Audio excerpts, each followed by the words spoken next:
Esta mañana, en la hora de prima, el último de los salmos que hemos rezado, un fragmento del 118, en el último versículo decía: Viam mandatorum tuorum cucurri, cum dilatasti cor meum. Y de esto se trata en el retiro. Correré por el camino de tus mandatos cuando me ensanches, cuando me dilates el corazón. Pues seguimos pidiendo, seguimos hambreando, seguimos deseando que Dios con su gracia toque el alma, que la inunde con sus dones para que la haga abierta y receptiva a lo que el mismo Señor nos quiere comunicar y a su santísima voluntad. Y vamos a tener ahora una plática, sería en sentido clásico, como algo distinto de lo que se suele llamar meditación. La meditación ofrece más bien materia para la oración personal, para la meditación, para la contemplación. Se predica algún misterio de la fe, algún paso de la vida del Señor, en fin. Y en la plática se suele hablar más bien de la concreción moral, de las virtudes, de llevar cuestiones a veces prácticas o a veces de fundamentos, pero a la vida real. Y vamos a tenerla, yo creo que puede hacer mucho bien si, aunque sea de manera desmañada, consigo explicarme, porque es uno de los puntos claves de muchas almas cuando ya quieren darse a Dios con sinceridad, pero encuentran dificultades. Y lo haremos inspirándonos en una plática de Cuaresma, de uno de los grandes de nuestra época también, bueno, nuestra época ya no tanto. Dice Pemán que este hombre era la cima de la oratoria sagrada en la primera mitad del siglo XX. Me estoy refiriendo al padre Alfonso Torres, director espiritual de la Madre Maravillas y uno de los grandes predicadores sagrados de la época. Es un dolor que la mayoría de sus papeles, de sus escritos que estaban inéditos, los quemaron en un incendio en Madrid en el año 36, los Rojos, cuando una de las casas jesuitas donde tenía allí sus cosas, el padre Alfonso Torres, pues toda ella quedó incendiada en llamas, ¿no? Algo se ha conservado. Hay unos 9 tomos de sus obras, publicados a medias entre la BAC y la obra de las Carmelitas, si no recuerdo mal, y que no se comercializan apenas, pero si van al convento de la Aldehuela, donde está enterrada la Madre Maravillas, allí creo que todavía se pueden conseguir, ¿no? Todo lo suyo es oro y merece la pena. Y tiene una plática que él titula así, Ambiente de Cuaresma, y curiosamente no habla de cosas de mortificación, de penitencia, más cuaresmales, intuitivamente pensaríamos, sino de la sencillez del alma, ¿no? Inspirándose él en un versículo del libro de los Proverbios que dice: et cum simplicibus sermocinatio eius, es decir, y su conversación es con los sencillos. Capítulo 3, versículo 32. Alfonso Torres fue compañero de comunidad de San José María Rubio, del gran apóstol de Madrid, y en la comunidad había 2 motes. Uno era el santo, que era San José María Rubio, y otro era el sabio, ¿no?, que era Alfonso Torres. Bueno, pues estos dos fueron grandes hombres de aquellos años. Y comienza él explicando que es como si dijese la Escritura que con quienes Dios conversa es con las almas sencillas, ¿no? Con las complicadas no puede conversar. Aunque él matiza, el que era muy cultivado, que quizá el sentido más original, porque esta cita es de la Vulgata, de la traducción latina que viene desde San Jerónimo, dice que el texto más original parece que dice más bien rectos en vez de sencillos. Y donde también la Vulgata dice la conversación, el original parece más bien decir los secretos, las confidencias, las intimidades. De tal manera que podría traducirse este versículo como que el Señor tiene sus confidencias, sus intimidades con las almas rectas. Bien, más allá de los matices, lo que sí parece claro es que el texto nos habla de la comunicación interna de Dios con las almas. Y creo que todos los aquí presentes que deseamos cultivar la virtud, deseamos aspirar al cielo, deseamos luchar contra nuestros vicios y nuestros pecados, pues procuramos darnos a Dios en la medida en que lo permite nuestro estado, las obligaciones propias, e incluso santificarnos en esas mismas obligaciones. Y solemos, al menos nos ocurre mucho, solemos pensar que las virtudes más heroicas, más intensamente cristianas, son complicadas, son fruto de muchas cosas. De tal manera que acabamos pensando que como no llegamos nosotros al nivel que tenemos que llegar, como no somos capaces de hacer lo que, por ejemplo, otros santos han llegado a hacer, realmente, seguro, solemos pensar que por nuestras circunstancias también particulares, pues nuestras virtudes no acaban siendo las heroicas que quisiéramos, que son las propias de la santidad, ¿no? Y eso pasa mucho, ¿no? Si mi situación fuera distinta, si esta cosa fuese diferente, si esta persona cambiase de parecer, si esta cosa que me han hecho no hubiera pasado, si... Y al final viene una madeja de complicaciones en la que, según el propio juicio, pues no nos permite, ¿no?, esa santidad que nos gustaría en la teoría. Y esta plática del Padre Torres creo que viene a quitarnos esa madeja de complicaciones que tantas veces nos construimos, porque comienza así, ¿no?, hablando de la sencillez. Se dice a veces que un alma sencilla es un alma, espontánea, que dice las cosas sin pensar, tal y como le vienen a la mente, pero esto no es la sencillez evangélica. La del Evangelio, por ejemplo, la une a la prudencia o a la sagacidad de las serpientes, unida a la sencillez de la paloma. La del Evangelio nos dice que si tu ojo fuese sencillo, pues todo tu cuerpo sería luminoso.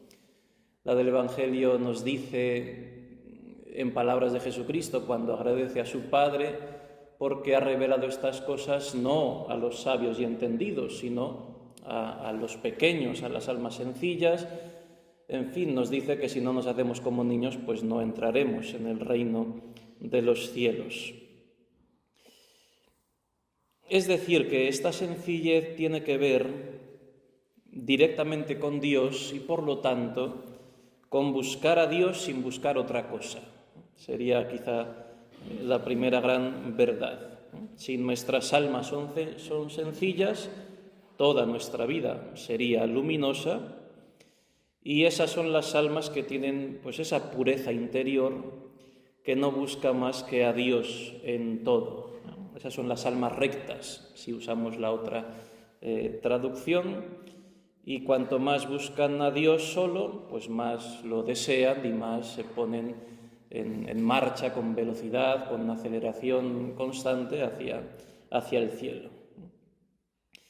Y al fin y al cabo, seamos sinceros, ¿no? Lo que deseamos en nuestra vida tiene que ver con la verdad, y al final pues desearíamos y deseamos la intimidad con Dios, ¿no? Que consiste, sabemos, en entrar de llenos en el misterio de Cristo. Y lo buscaremos con más o menos generosidad. Lo perderemos de vista en ocasiones quizá porque nos despistamos. Caeremos multitud de veces por nuestra debilidad, pero lo buscamos, ¿no? Lo buscamos.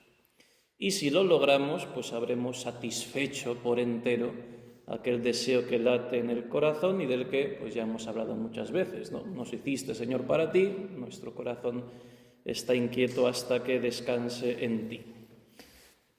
Por eso, el que Dios nos diga por dónde alcanzaremos ese deseo nuestro es de una importancia capital, ¿no? Saber el cómo y el por dónde, cuál es el camino. Aquí está la clave. Entonces, si queremos recibir sus confidencias, si queremos que haya comunicación interior, entrar en su intimidad, pues hemos de ser almas sencillas o almas rectas. Vamos a intentar explorar algo que significa esto. Y como ven, todo pasa porque logremos esa especie de sencillez, de rectitud de la que habla el Señor y que nos conduce a su intimidad. Por eso lo primero que hace falta es saber en qué consiste, ¿no? Si uno no sabe en qué consiste algo, pues no lo puede buscar. Y cuando lo sabe, pues ya puede empeñarse poniendo los medios para poder alcanzarlo, con la gracia de Dios, evidentemente.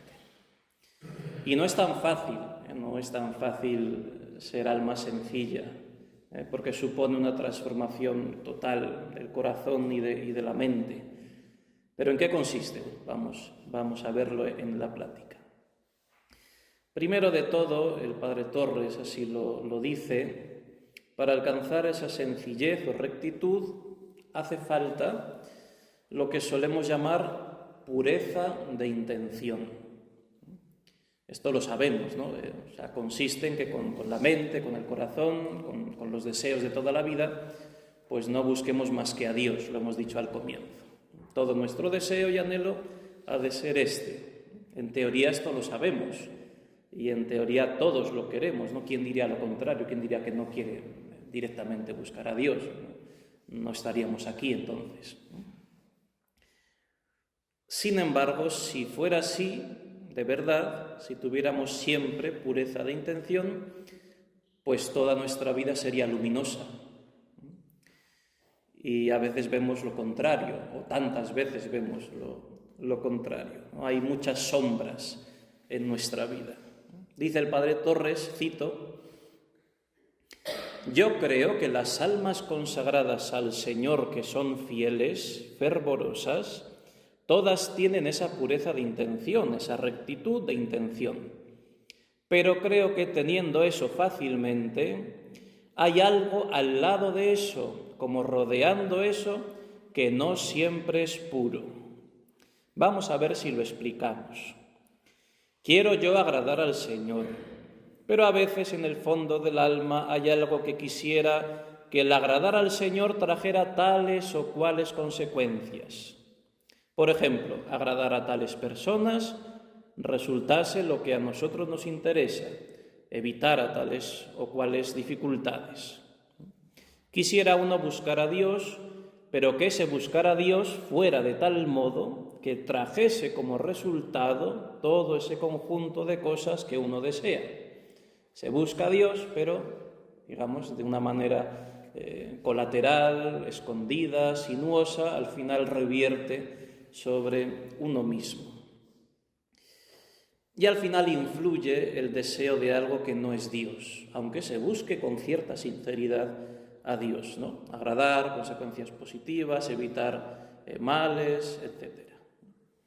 Así que la intención no es pura, ¿no? Aquí quizá esté la diferencia con los santos, ¿no? Ellos, una vez que habían visto lo que era gloria de Dios, pues se lanzaban a ello sin pensar más, ¿no? ¿Y dónde se conoce mejor todo esto? Explica sabiamente el Padre Torres. Pues en los momentos de prueba. Nuestro Señor es signo de contradicción, es bandera discutida. Lo hemos escuchado hace poco en el día de la Candelaria, en palabras de aquel anciano santo, Simeón. Y es así para que se pongan de manifiesto, dice el Evangelio, los pensamientos de muchos corazones. Bueno, pues esto es en la contradicción, es en la prueba, es en la dificultad, es en la tribulación, de donde se sirve Dios para que se descubran las almas tal y como son en la realidad. Hasta que Dios no las agita, podríamos decir, no se conocen sus pensamientos y sus intenciones más profundas. Cuando se remueven los pozos del alma es cuando vemos hasta lo íntimo, si solo buscamos a Dios o también hay mezcla de otras cosas. Bueno, pues veamos y reflexionemos en cómo reacciona el alma en los momentos en que Dios permite que se remueva todo y que se agite y que parezca que los cimientos zozobran y la casa se viene abajo. Además de esto, en segundo lugar, además de la pureza de intención, el padre Torres dibuja otra característica de la sencillez evangélica. Dice él, consiste en vivir en la verdad. San Juan en su Evangelio habla mucho de la verdad. Es una de las palabras más recurrentes en su Evangelio.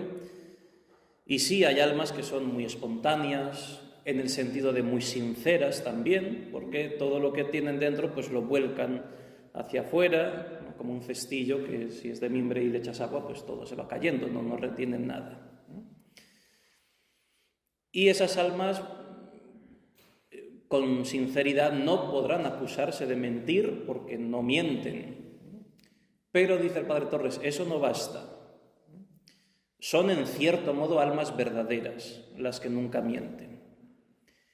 Pero esa no es la verdad de la que habla el Evangelio.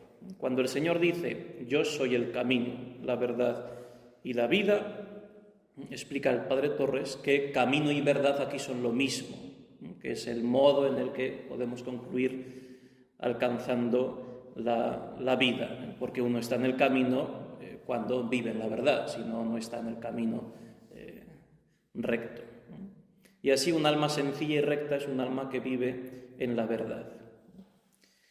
Y hay muchas gentes, ¿no? Hay muchas gentes que cuando uno habla con ellas no dicen falsedad cuando hablan, no te engañan, no mienten conscientemente.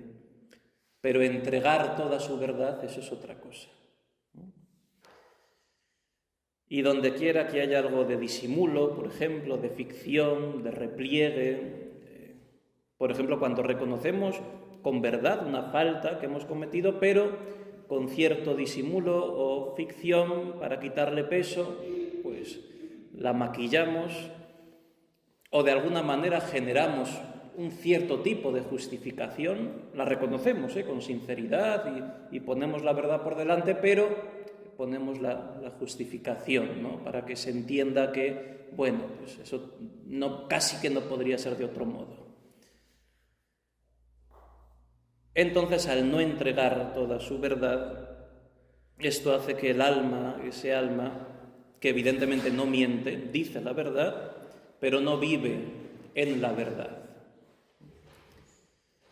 Dice el padre Torres que hasta en la vida de los santos, en bastantes ocasiones esto ocurre y puede ocurrir, porque son del mismo metal que cualquiera de nosotros, ¿no?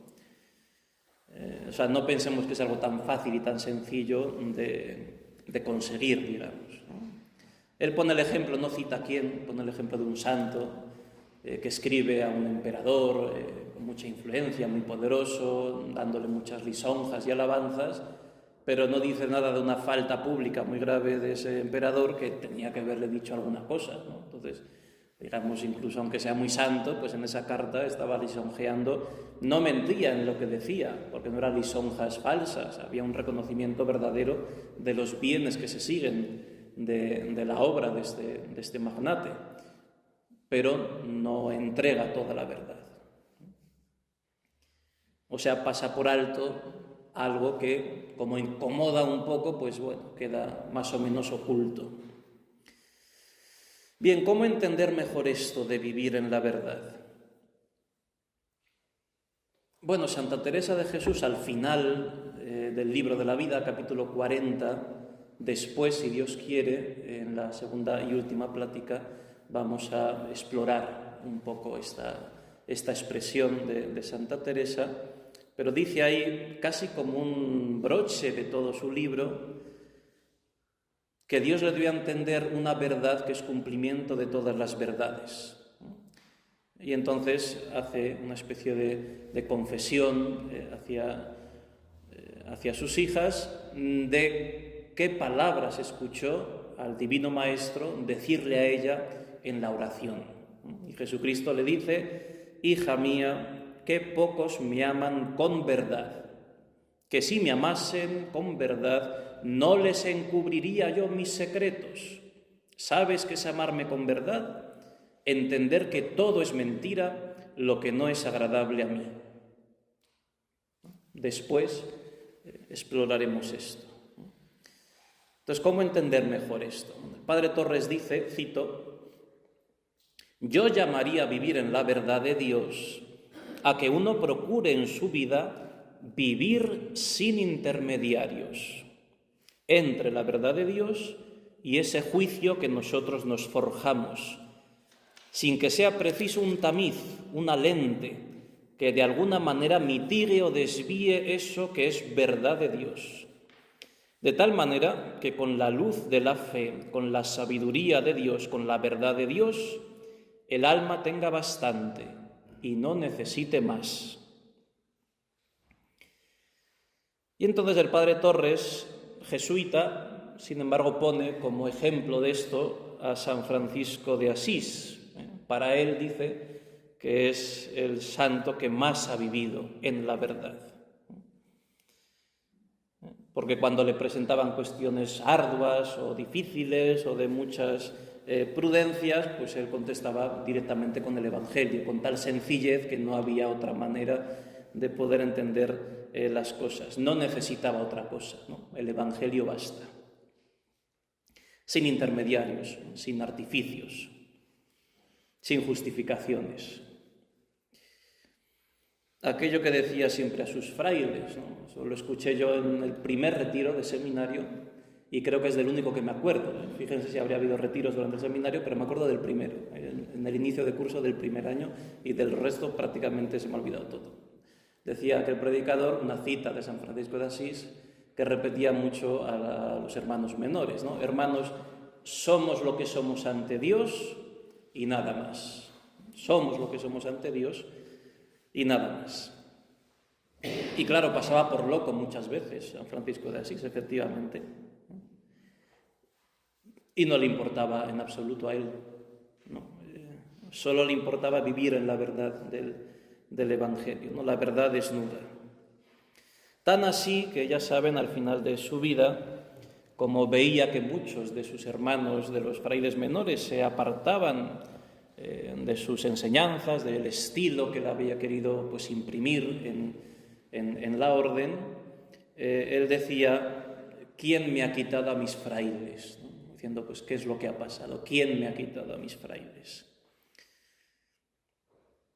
Hay un paso en la vida de Santa Teresita del Niño Jesús que me llamó mucho la atención cuando lo conocí, y siempre cosas que se te graban y siempre son recurrentes en la memoria y en el corazón, que manifiesta muy bien esta, digamos, verdad desnuda, sin intermediarios y sin artificios del Evangelio, que hacía que ella viviese en la verdad.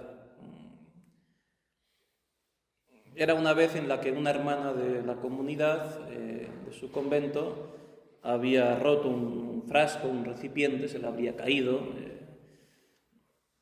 y la reprimenda se la llevó ella, porque la superiora pensó que había sido Teresita la que había roto esa cosa, ¿no? Y entonces le echó una buena bronca, y ella con toda sencillez me escuchó, aceptó, sonrió y siguió para adelante, ¿no? Y entonces parece que había una que sabía cómo había sido la cosa y va y le pregunta, ¿no? Pero ¿por qué no le ha explicado a la superiora que bueno, con humildad, pero con verdad, ¿no? Que vuestra caridad no ha sido, sino, bueno, pues ya está, no hace falta acusar a nadie, pero decir la verdad de lo que ha pasado, ¿no?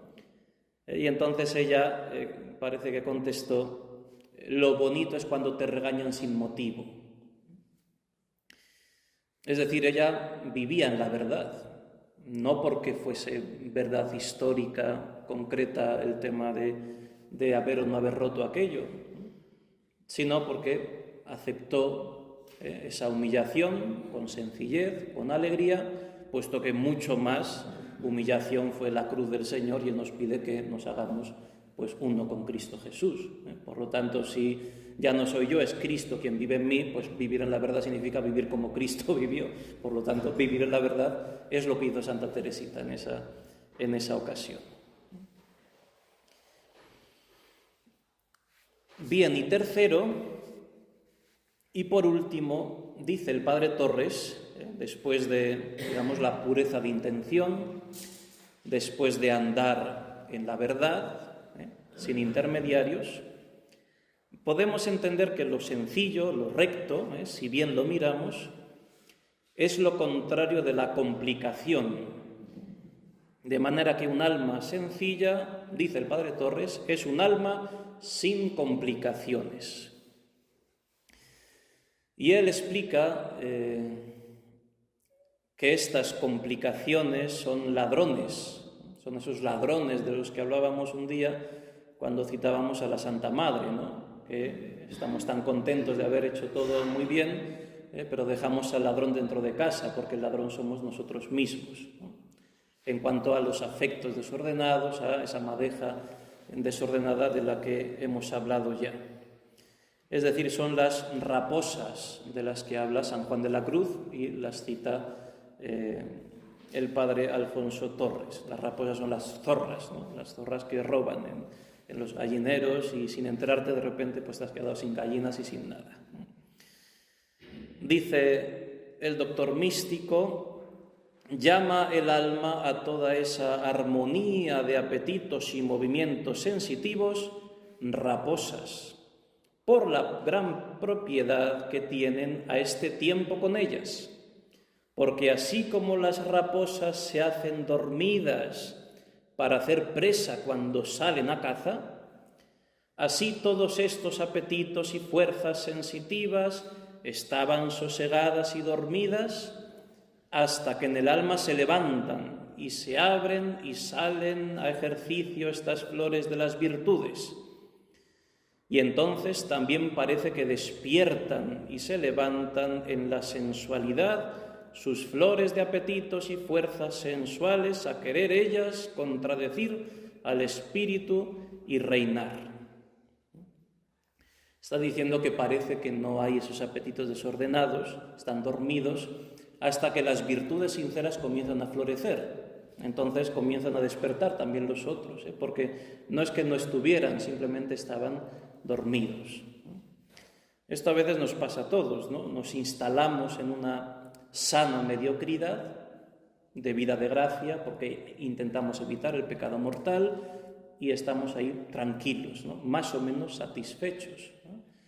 Y cuando parece que vamos a crecer un poco, pues luego empiezan a despertarse todo aquello que, como malas hierbas, no está arrancado, simplemente está tapado, ¿no? Y comienzan a salir, ¿no? Y a veces pasa eso, cuando un alma comienza a darse más a Dios, comienzan los problemas, A lo mejor no porque vengan de fuera, sino porque, había un estado latente, tranquilo, aparentemente apaciguado, y cuando el alma se da más a Dios, pues claro, el contra Dios despierta con más fuerza, ¿no? Y ahí el combate. Termina diciendo San Juan de la Cruz, esto es el cántico 16:5, hasta esto llega la codicia que dice San Pablo, que tiene la carne contra el espíritu, que por ser su inclinación grande a lo sensitivo, gustando el espíritu, se desabre y disgusta toda carne. Y en esto dan estos apetitos gran molestia al dulce espíritu, por lo cual dice: cazadnos las raposas, ¿no? Está comentando una de esas canciones, la 16 del cántico. Cito los números del cántico siempre según la versión final. Quizá nuestra venerable religiosa conoce esto, quizá los otros no, porque a lo mejor la numeración, pero las 40 canciones según la versión definitiva, que es la que se suele citar. Hay otra numeración distinta. Y claro, esto es muy interesante, hermanos, porque un alma con rectitud de intención, deseosa de buscar a Dios, que quiere vivir en la verdad,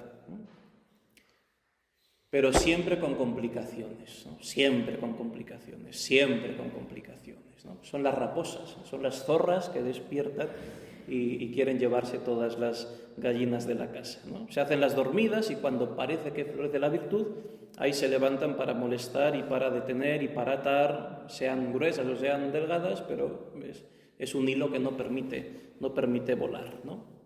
O sea, impiden florecer, ¿no?, de todo en la viña de nuestras almas. Bueno, pues examinemos esto también en nuestros oficios, nuestros trabajos, nuestros encargos, nuestras ocupaciones diarias, nuestros ocios, nuestras diversiones, nuestras compañías, nuestros círculos, toda nuestra vida en todas sus dimensiones, ¿no? Hay veces que tantas complicaciones por cosas que no son, primero, ni para preocuparse, y segundo, que de suyo tampoco son complicaciones, ¿no? Pero ¿cuántas complicaciones?, ¿no?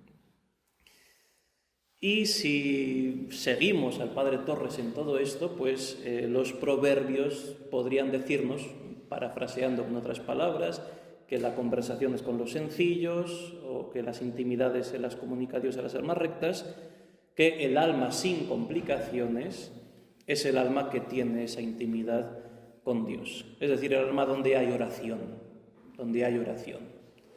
porque uno puede pasar muchos ratos de oración en cuanto al tiempo, pero luego haber poca oración, porque es más, pues la madeja de mis cosas y de mi tal, y se parece más a una reflexión de esas oriental, de la sala zen esta que tenemos aquí cerca, tristemente, que a oración de verdad, ¿no? Porque oración es diálogo con Dios y Dios se comunica a las almas sencillas, ¿no?, que viven en la verdad, sin intermediarios y sin complicaciones. Dice el Padre Torres, un texto largo que viene a sintetizar todo esto, dice, poniendo un ejemplo, que esto siempre es muy ilustrativo y muy pedagógico.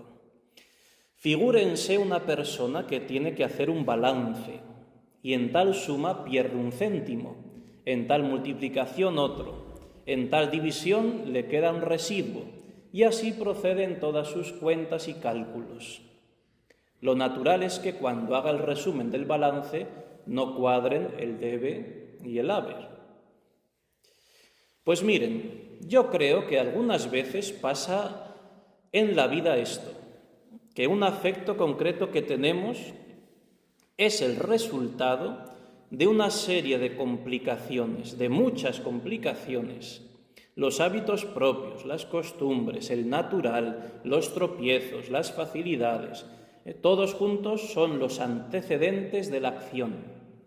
Y por eso verán, por ejemplo, esto, cómo personas que han llevado una vida fácil no comprenden las dificultades de otras, y cómo personas que han llevado una vida amarga se hacen como incapaces de ver la parte que diríamos deliciosa de la vida. Hay algo que dicen los médicos, los famosos complejos, que aquí tiene aplicación. Esos complejos los tenemos todos, aunque no estemos locos. Resultan las acciones de ese conjunto de cosas, de ese conjunto complejo que hay dentro de nosotros, y de ahí es donde está la complicación, y de todas esas complejidades suelen brotar nuestras acciones. Ahora bien, sigue diciendo el Padre Torres, para vivir en la verdad hay que evitar esas complicaciones, esas complejidades, de modo que la luz de Dios de tal manera penetre por nuestra alma que no encuentre ni un prisma que la descompongan, ni una nube que la oscurezca, ni una lente que la desvíe, que pase por ella como la luz del sol por un cielo limpio. Entonces es cuando se obra con rectitud y sencillez. ¿Qué pureza de alma, qué rectitud, qué sencillez puede tener quien después de haber oído la palabra de Dios que recomienda una virtud determinada, luego interpone entre la palabra de Dios y la virtud que va a ejercitar criterios, modos de ver humanos, etc., acabando por conseguir esto, que el contenido de la palabra se evapore, aunque quede en el fondo de la misma? Hasta aquí el padre Torres. Bien, pues vamos a procurar vivir así. Es menester intención pura, es menester andar en verdad, pero todo eso sin complicaciones, ¿eh? Y esto no es automático, no es fruto simplemente de escucharlo y ya está todo claro, ¿eh? No es fruto de un mero convencimiento interior. Hace falta forjar la virtud y desarraigar poco a poco pues todas esas complicaciones, digamos, ¿no? Hay mucho de purificación interior, hay mucho de negación para poder vivir de esta manera con sencillez y rectitud evangélica. Por eso es necesario que el alma muera, ¿no?, a todo lo que no es Dios. Por eso es tan santificador y por eso entra en las confidencias el alma que encuentra a Dios y que Dios le comunica sus secretos cuando pues desaparecen entre Dios y el alma pues todo aquel bosque, ¿no?, que no permite que finalmente la luz pueda llegar. Si hay un resplandor, ¿no?, en un bosque tupido nunca se ve el sol, aunque hay luz, o sea, luz hay, pero no se ve el sol, ¿no? Pues a veces pasa esto en el alma, ¿no? Luz hay, sí, porque hay vida cristiana, por supuesto, ¿no?, pero el sol no se acaba de ver, ¿no? Hay que quitar muchas cosas, ¿no? Y para la santidad hay que ir por aquí, no hay otro camino, ¿no? Y como las almas santas ven mucho más que yo, que tan torpemente pues he intentado decir estas cosas, pues vayamos al ejemplo de los santos, ¿no?, en sus vidas, en sus obras. Porque esta sencillez, en cierto sentido, es lo más semejante que tenemos con Dios, ¿no?, puesto que Dios, según la metafísica, pues es el único ser absoluta y perfectísimamente simple, no tiene composición de ninguna otra cosa, ¿no? El resto de las criaturas somos compuestas de más cosas, ¿no? Los hombres tenemos alma y tenemos cuerpo, hay una composición, propia alma tiene potencias, de suyo hay una cierta complejidad, pero hay que tender a la simplificación, ¿no? Bien, pues nos esforzaremos por vivir así, ¿eh? Porque si no, sí, seremos buenas personas, correctas, honradas, irreprochables incluso, si hay, digamos, virtud y sentido del honor en el comportamiento, pero no nos iremos asemejando a Dios y Dios no tendrá sus confidencias, sus intimidades con nosotros, ¿eh? Esto es lo que nos da familiaridad con Dios, ¿eh? Todo el que cumple la voluntad de mi Padre, ese es mi hermano y mi hermana y mi madre, ¿no? La familiaridad con Dios es la voluntad de Dios simple y llanamente. Y para eso pues, hay que quitarse todas estas cosas. Bien, pues quiera Dios nuestro Señor darnos la gracia inmerecida de asemejarnos un poco más a Él, porque Él, al dilatarnos el corazón, pues nos lanza a caminar por la vía de sus mandatos. Gloria al Padre, y al Hijo, y al Espíritu Santo. Sagrado Corazón de Jesús, Inmaculado Corazón de María, glorioso Tierra San José, Ora pro nobis, Ave María. sin pecado